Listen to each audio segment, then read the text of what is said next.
تاریخ لیست و قیمت توکن PX. این دوتا سوال این روزا در مورد ایردراپ نات پیکسل خیلی پرسیده میشه. به جز این دوتا البته سوالای دیگه هم هستن. مثلا اونایی که کمتر از 100 تا توکن PX دارن تکلیفشون چی میشه؟ تو ایردراپ شرکت داده میشن یا نه؟ حذف 3 تا 0 چه تأثیری روی توزیع توکن و قیمت و این داستانا داره؟ اونایی که برای نات پیکسل هزینه کردن، آیا به ازای این هزینه که کردن امتیاز اضافه‌ای بهشون داده میشه؟ توکنشون بیشتر میشه؟ اگر قرار این اتفاق داده باشه یا قرار این اتفاق بیفته، این افزایش امتیاز چه زمانی محاسبه میشه؟ اونایی که چند تا اکانت دارن تکلیف اونا چیه؟ اون اکانت داستانشون چی میشه؟ بند میشن نمیشن؟ آیا نات پیکسل مگا دراپ داره؟ اگر مگا دراپ داره، این مگا دراپ با چه درصدی، به چه نسبتی، به چه افرادی اهدا میشه؟ و سوالاتی از این قبیل. نات پیکسل تقریبا 3-4 روز پیش با توی یک مجموعه سوال و جواب به تمام این سوالها و حتی سوالای خیلی بیشتری پاسخ داد. ما این سوال و جواب ها رو بررسی میکنیم، جوابایی که نات پیکسل داده رو همه رو بررسی میکنیم، ببینیم که از توشون چه اطلاعاتی رو میتونیم استخراج بکنیم. همچنین توکنومیکس نات پیکسل هم چند روز پیش منتشر شده که برای به دست آوردن قیمت احتمالی توکن PX از این توکنومیکس هم استفاده میکنیم. قیمت توکن PX رو ما روی 2 تا سناریو به دست میاریم که توی ادامه ویدیو در موردش صحبت میکنیم. در انتهای ویدیو هم با توجه به صحبت‌های خصوصی و پشت پرده و اخبار و شایعات سعی میکنیم یک برآوردی در مورد تاریخ احتمالی عرضه توکن PX داشته باشیم. لطفاً تا انتهای این ویدیو همراه ما باشید. همونطور که ذکر کردیم چند روز پیش نات پیکسل به صورت رسمی توکنومیکس خودش رو عرضه کرد. الان این توکنومیکس رو میبینید اینجا. کانال تلگرام رسمی نات پیکسل رو ببینید، تیک آبی هم داره، 8.5 میلیون کاربر هم داره. این توکنومیکس رسمی و قطعی هست. تعداد کل برگه ها 250 میلیون برگه قرار توزیع بشه. البته 250 میلیارد بوده، 3 تا 0 ازش حذف شده 250 میلیون برگه. در مورد این 3 تا 0 سوالات خیلی زیادی پرسیده شده و حالا وارد بخش سوال و جواب ها بشیم. نات پیکسل به این هم جواب داده، ولی من اینجا میگم هیچ تأثیری روی توکن دهی، روی قیمت توکن نداره. اصلا جای نگرانی نیست. هیچ اتفاقی نیفتاده. از یک طرف تعداد توکن ها کاهش پیدا کرده، از اون و قیمت توکن افزایش پیدا کرده. چیزی عوض نشد. یعنی اینجا اگر مثلا قرار بوده 250 میلیارد توکن توزیع بشه، حالا شده 250 میلیون برگه و به همون نسبت قیمت توکن هم افزایش پیدا کرده. بنابراین هیچ اتفاق خاصی نیفتاده، نه قیمت تغییر میکنه. از این 250 میلیون برگه 80% یا 200 میلیون برگه در اختیار ماینرها و بازیگران و گیمرها قرار میگیره که باز ذکر شده از توی این 80% 70% مستقیم بین ماینرها توزیع میشه، 10% هم به کسانی که توی لانچ پول ارن شرکت کردن که ما در مورد این داستان توی کانال تلگرام ایردراپ شو صحبت کردیم. اونجا پیامش رو گذاشتیم، راهنمایی هم کردیم که چطور توی لانچ پول ارن شرکت بکنید. اگر شرکت کرده باشید حالا 10% هم اونجا میگیرن، یا اینکه 70% هم به صورت مستقیم توکن ها بهشون اهدا میشه. 8% یا 20 میلیون تعداد توکن هایی هستن که مستقیم به تیم نات پیکسل داده میشه. 7% یا 17.5 میلیون توکن PX برای مارکتینگ و بازاریابی هزینه میشه و 12.5 میلیون برگه توکن PX یا 5% برای لیکویدیتی مصرف میشه. این اعداد رو شما یه گوشه تو ذهنتون داشته باشید، یه گوشه اینا رو یادداشت بکنید. الان که میخوایم در مورد قیمت صحبت بکنیم به این اعداد احتیاج داره. برسیم به اون سیستم سوال و جوابی که گفتیم نات پیکسل با کاربرا داشت. یه سری سوال جواب مطرح شد، از بین اینها ما میتونیم به نتایج خوبی برسیم. اولین سوال که میبینید مهمترین سوال هم هست به نظر من، صحبت میشه که توکن PX چه زمانی توزیع میشه. نات پیکسل جواب مشخصی نداده، فقط ذکر شده سون یعنی به زودی. اینو شما همینجا نگه دارید. این سوال مهمی هست، بحث جالبی هست. ما در انتهای این ویدیو در مورد این و حالا شایعات و اخبار و مباحثی که هست در موردش صحبت میکنیم در انتهای ویدیو. سوال بعدی پرسیده میشه که آیا خبری از پری مارکت یعنی بازار پیش عرضه، ووچر و صحبتی از اینها هست که ناتپیکسل مشخصا جواب میده که خیر، هیچ بازار پیش عرضه وجود نداره، ووچری در کار نیست و توکن ها مستقیما تو همون مرحله اول توزیع میشن. همونطور که گفتیم 70% توکن ها بین ماینرها توزیع میشه، 10% هم از طریق لانچ پول ارن توزیع میشه که اون هم دیروز به پایان رسید. سوال بعدی پرسیده میشه که قیمت احتمالی توکن PX در روزی که لیستینگ انجام میشه چه تاریخیه؟ پاسخی که ارائه شده فقط میگه که این بستگی به عرضه و تقاضا داره. توکن PX فقط مربوط به ماینرهای واقعی هست، نه ربات ها و داستان‌های دیگه. 80% تعداد توکن ها در اختیار خود کاربران واقعی قرار میگیره. صحبت‌های از این دست. این سوال جواب، یعنی این چیزی که من الان اشاره میکنم، این برای محاسبه قیمت برای ما مهمه.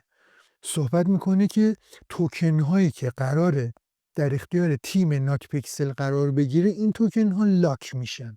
اگر خاطرتون باشه ما اول ویدیو ما توکنومیکس رو بررسی کردیم، اونجا خود ناتپیکسل گفته بود که 20 میلیون برگه که قراره به تیم ناتپیکسل داده بشه، اینجا داره میگه که این 20 میلیون برگه لاک میشه. یعنی روزی که لیستینگ انجام میشه این 20 میلیون برگه توزیع نمیشه، به چرخش در نمیاد. بنابراین ما از اون 250 میلیون توکنی که قرار از توزیع بشه 20 میلیون توکن باید کم بکنیم، میشه 230 میلیون توکن. چون این 20 میلیون توکن روزی که لیستینگ انجام میشه توزیع نمیشه، فقط ذکر شده که ببینید این قسمت ذکر شده که این هر ماهانه، هر یک ماه یک بار 10% از این 20 میلیون برگه در اختیار تیم ناتپیکسل قرار میگیره. یعنی روز اول توزیع نمیشه. حالا با توجه به این بحثی که اینجا مطرح شده، میخوام یه صحبتی در مورد سناریوی احتمالی قیمتگذاری ناتپیکسل داشته باشیم. ما برای قیمتگذاری به مارکت کپ نیاز داریم.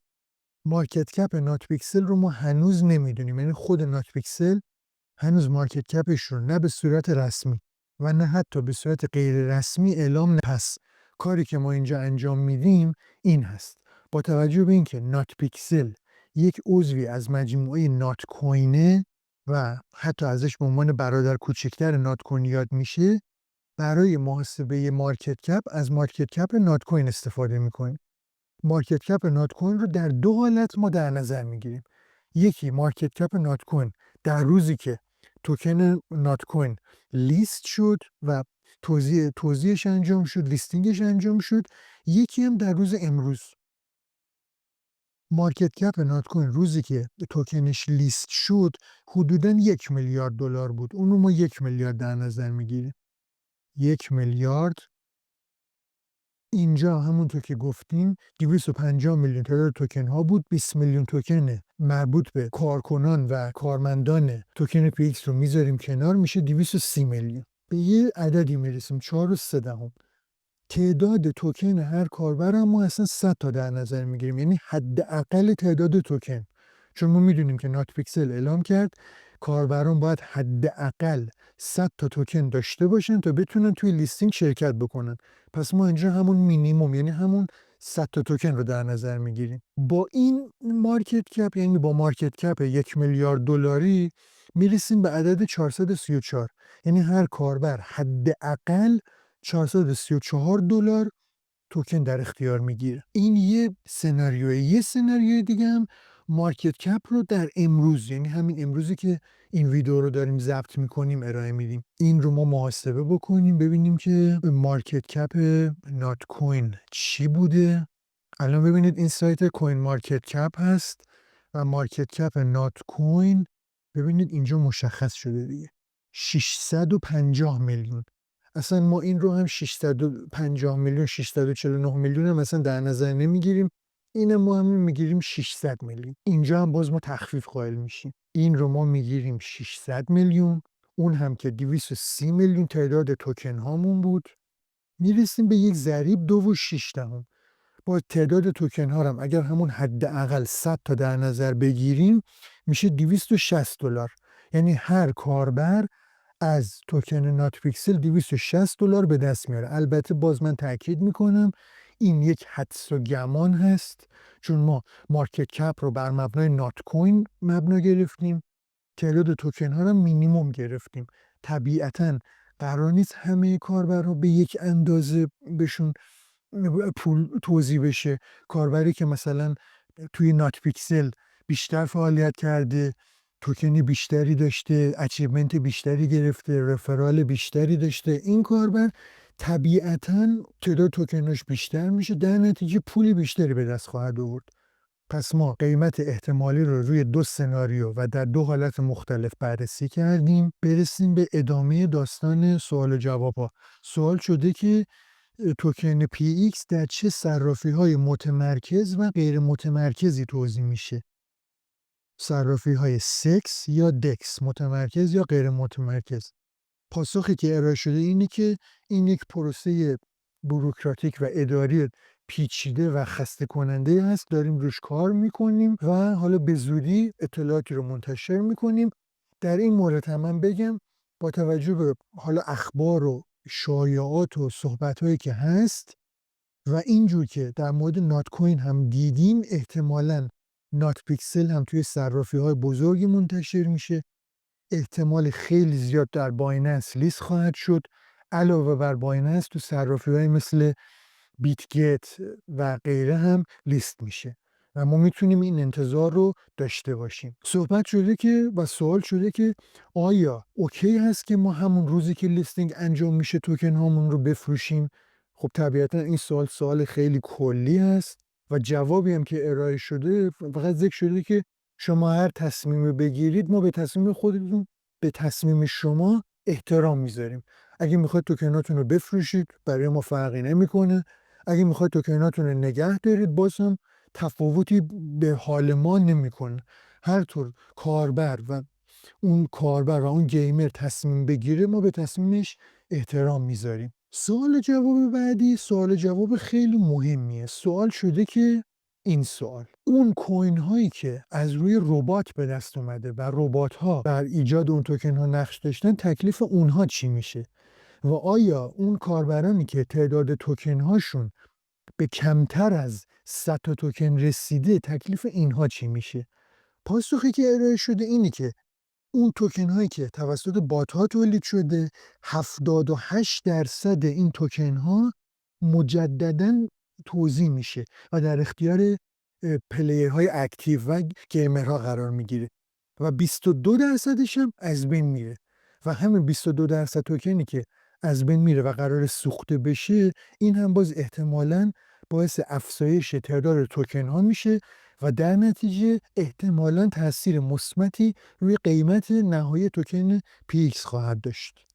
و در مورد کسانی که تعداد توکن هاشون کمتر از 100 PX فقط ذکر شده که در مورد اینها هیچ کاری انجام نمیشه و توکن هاشون از بین میره. سوال شده که کسانی که مثلا ادیشنال بونوسی دریافت کردن و حالا فعالیتی انجام دادن، این ادیشنال بونوسی که دریافت کردن این و اچیومنتی دریافت کردن، این تأثیر داره روی توکنی که دریافت میکنن؟ پاسخ مشخصی ارائه نشده. فقط ذکر شده که اونایی که اچیومنت بیشتری دریافت کردن قطعا روی سیستم توکن دهی و تعداد توکن هاشون تاثیر خواهد داشت. سوال شده که اونایی که روی بتا تستر، یعنی توی فاز اولیه بازی شرکت کردن، توی فاز بتا تستر پرک یا روارد خاصی دریافت میکنن و جوابی که داده که بله، ما به این افراد توی مراحل قبلی به هر کدومشون 20 تا توکن اهدا کردیم.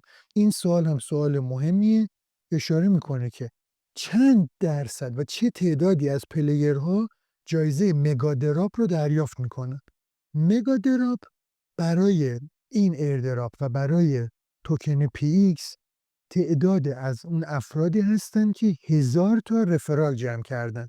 به اون افراد جایزه مگادراپ اهدا میشه و اینجور که پاسخی که ناتپیکسل داده گفته که 0.1% یا 0.18% از تعداد کل پلیرها این جایزه رو دریافت میکنن. سوال بعدی ذکر شده که کسانی که پیکسانوس رو دریافت کردن در جریان بازی از پیکسانوس استفاده کردن و اون رو خرید کردن، آیا جایزه خاصی بهشون داده میشه؟ جوابی که داده شده عملا پاسخ منفی هست و فقط ازشون تشکر کرده که بله ما از این افراد تشکر میکنیم.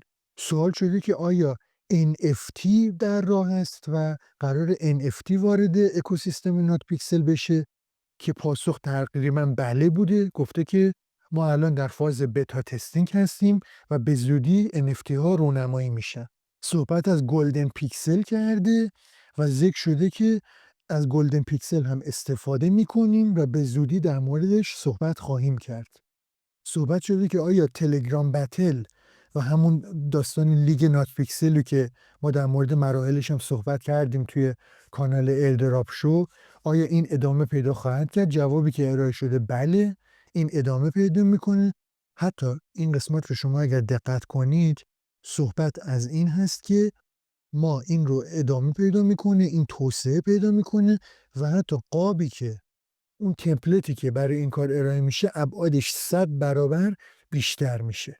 سوال شده که سایر استفاده هایی که میشه از توکن PX کرد چه مواردی هست که خب پاسخ مشخصی ارائه نشده، فقط صحبت شده که کاربردهای خاصی خواهد داشت. این جزء مهم اکوسیستم ناتپیکسل و ما بعداً مفصلتر با جزئیات بیشتر در موردش صحبت میکنه. این هم که در مورد فازهای بعدی صحبت میکنه که صحبت از سیستم پیشبینی هست، باز تلگرام بتل ادامه پیدا میکنه، بعد سیستم کلابوریشن هست، بعد به هولدرها جوایز خاصی اهدا میشه و صحبت‌های از این قبیل. همونطور که تو قسمت ابتدای ویدیو وعده‌اش رو دادیم، قرار شد که ما در مورد تاریخ احتمالی عرضه توکن PX صحبت کنیم. تاریخی که خیلی در موردش صحبت میشه، حالا به صورت مخفیانه توی تلگرام خصوصی و توییتر و یوتیوب صحبت میشه، از تاریخ 23 دسامبر صحبت میشه.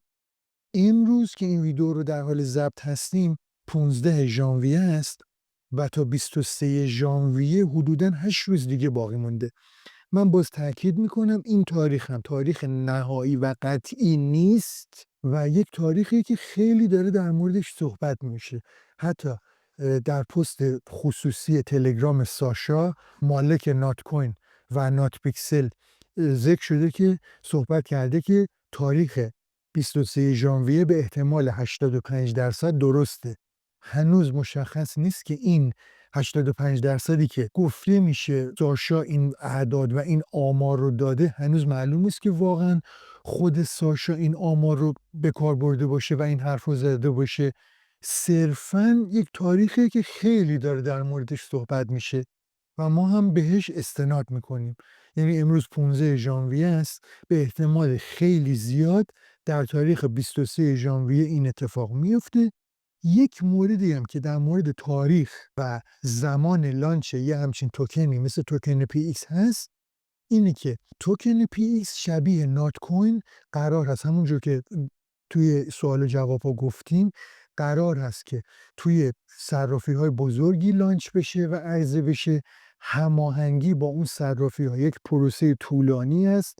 حتی در مورد توکن نات کوین من خاطرم هست از زمانی که ماینینگ نات کوین تموم شد تا زمانی که لیستینگش انجام شد حدوداً 30-40 روز 40-50 روز زمان گذشت. پس ما انتظار داریم که همین سیکل در مورد توکن PX انجام بشه و بازم میگم اون تاریخ 23 ژانویه هم قطعی نیست، ولی فعلا تاریخی که خیلی در موردش صحبت میشه و ما اون رو فعلا مبنا قرار میدیم. همه موارد ذکر شد. خیلی ممنون که تا انتهای ویدیو همراه ما بودید. باز اگر موردی بوده، نکته‌ای بوده و چیزی از قلم افتاده، لطفاً توی کامنت‌ها نظرتون رو بفرمایید. من کامنت‌ها رو چک می‌کنم. اگر سوالی دارید من حتماً بررسی می‌کنم و جواب میدم. خیلی ممنون میشم که ویدیو رو لایک بزنید، کانال رو سابسکرایب بکنید، زنگوله کناری رو هم بزنید. لایک زدن و سابسکرایب کردن شما به ما انرژی میده برای ادامه کار. خیلی ممنون که تا انتهای ویدیو همراه ما بودید. خسته نباشید. خدا نگهدار.